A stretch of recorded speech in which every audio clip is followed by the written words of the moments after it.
ভাবছি এই জীবনটা আর রাখবো না। কোনো বড়লোক শ্বশুর দেখে এই জীবনটা তার মেয়েকে দান করে দেব। কে নেবে তোর ভাঙা ফুটো জীবন? ভাঙা ফুটো বলছিস? ও, তুই তো আমার প্রি লাইফ হিস্ট্রি জানিস না না। আমার দাদু ছিলেন বিশাল জমিদার। কোথাকার? বাংলাদেশে। বাংলাদেশের 1/4 জমি আমার দাদুর জমিদারির আওতায় ছিল। রেকর্ড আছে? রেকর্ড কেন থাকবে? রেকর্ড তো ছিল আমার দাদুর শ্বশুরের নামে। দাদুর শ্বশুরের একটাই মেয়ে। আমার দাদু শ্বশুরের জমিদারি দেখে ওনার মেয়ে মানে আমার ঠাকুমাকে জীবনটা দান করে ও, দিয়েছিল। মানে তোদের জমিদারি বংশ পরম্পরায় চলে আসছে?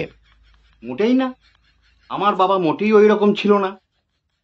আমার বাবা ছিল চরম বুদ্ধিমান, স্ট্রিক্ট, রাশভারী আর দূরদৃষ্টি সম্পন্ন।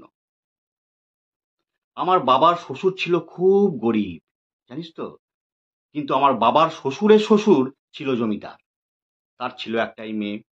তাই আমার বাবার শ্বশুর তার শ্বশুরের জমিদারি দেখে তার মেয়েকে নিজের জীবনটা দান করে দিয়েছিল।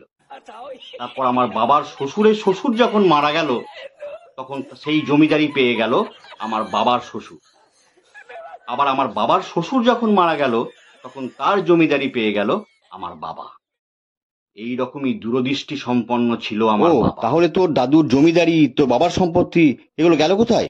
তাই তো রে, কোথায় গেল বলতো? মনে হয় রেকর্ড না থাকার জন্য সব বর্গা হয়ে গেছে। তাই তো একটা বড়লোক শ্বশুর খুঁজছি, যার মেয়েকে এই জীবনটা দান করেই নিজের নামে রেকর্ডটা করে নেব।